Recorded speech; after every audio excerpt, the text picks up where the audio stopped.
ഫ്ലോറൻസിൽ തന്നെ നമ്മളൊരു പ്രൊഡക്റ്റ് രണ്ടാമത് പ്രീ ബുക്കിംഗിലേക്ക് എടുക്കണമെങ്കിൽ അതിന്റെ ഡിമാൻഡ് എന്താണെന്ന് നിങ്ങൾക്ക് ചിന്തിക്കാം അല്ലേ. അപ്പോൾ ഈ ഒരു പ്രൊഡക്റ്റ് നമ്മൾ രണ്ടാമത് വീണ്ടും നമ്മൾ പ്രീ ബുക്കിംഗിലേക്ക് എടുക്കുകയാണ്. അന്ന് ഫാബ്രിക്കിന്റെ അവൈലബിലിറ്റി കുറവായിരുന്നുകൊണ്ട് നമ്മൾ ക്വാണ്ടിറ്റി വെച്ചിട്ടായിരുന്നു നമ്മളിത് പ്രീ ബുക്കിംഗിലേക്ക് എടുത്തത്. ഓൾറെഡി അന്ന് പ്രീ ബുക്ക് ചെയ്ത കസ്റ്റമേഴ്സിനൊക്കെ 16 ഡേയ്സ് ആയാലും നമ്മൾ 20 ഡേയ്സ് എന്ന് പറഞ്ഞിട്ട് എല്ലാവർക്കും തന്നെ നമ്മൾ ഇവിടെ നിന്ന് തന്നെ ഡിസ്പാച്ച് ചെയ്തിട്ടുണ്ട്. അപ്പോൾ ഈ ഒരു പ്രൊഡക്റ്റ് നമുക്ക് വീണ്ടും ഫാബ്രിക് അവൈലബിൾ ആയതുകൊണ്ട് വീണ്ടും പ്രീ ബുക്കിംഗിലേക്ക് എടുക്കുക കേട്ടോ. വീണ്ടും 20 വർക്കിംഗ് ഡേയ്സിന് ശേഷമായിരിക്കും ഐറ്റം ഇവിടെ ഡിസ്പാച്ച് ചെയ്യുന്നത്. അപ്പോൾ ഇതെന്ന് പറഞ്ഞാൽ നമ്മൾ 12 പാനൽസിന്റെ അനാർക്കലി ഓഫ് വൈറ്റ് കളറിലേക്ക് വന്നേക്കുന്നതായിരുന്നു. ടോപ്പും ദുപ്പട്ടയും മാത്രമാട്ടോ. അതിന്റെ ദുപ്പട്ട വന്നേക്കുന്നത് ഹക്കോബ ഫാബ്രിക് ആണ്. നല്ല ക്വാളിറ്റിയുള്ള അടിപൊളിയായിട്ടുള്ള ഹക്കോബയാണ്.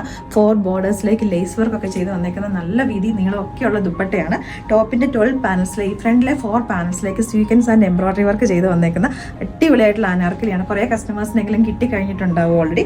അപ്പോൾ ഇതിൻ്റെ എന്ന് പറഞ്ഞിട്ടുണ്ടെങ്കിൽ സ്ലീവ്സിലേക്കായിട്ട് പിൻഡെക്സും അതേപോലെ തന്നെ ആ സെയിം തന്നെ നമ്മൾ ഈ ഒരു സെൻട്രൽ പാനലിൽ കൊടുത്തേക്കുന്ന സെയിം പാച്ച് തന്നെയാണ് ഇവിടെ സ്ലീവിലേക്ക് യൂസ് ചെയ്തേക്കുന്നത്. എൽബോയുടെ ഒരു തൊട്ട് താഴെ നിൽക്കുന്ന രീതിയിലേക്കാണ്. നല്ലൊരു ടോപ്പ്, അതിൻ്റെ വിത്ത് ലൈനിങ്ങും കൂടെ വന്നേക്കുന്നത് 48 ഇഞ്ചസ് ലെങ്തിലേക്ക്. ടോപ്പ് ആൻഡ് ദുപ്പട്ടയുടെ പ്രൈസ് നമ്മൾ വന്നേക്കുന്നത് 1590 റേറ്റിലേക്കാണ്. All India free shipping. Medium തൊട്ടിട്ട് 3XL സൈസ് വരെ നമ്മളിത് അവൈലബിൾ ആക്കിയിരിക്കുന്നത്.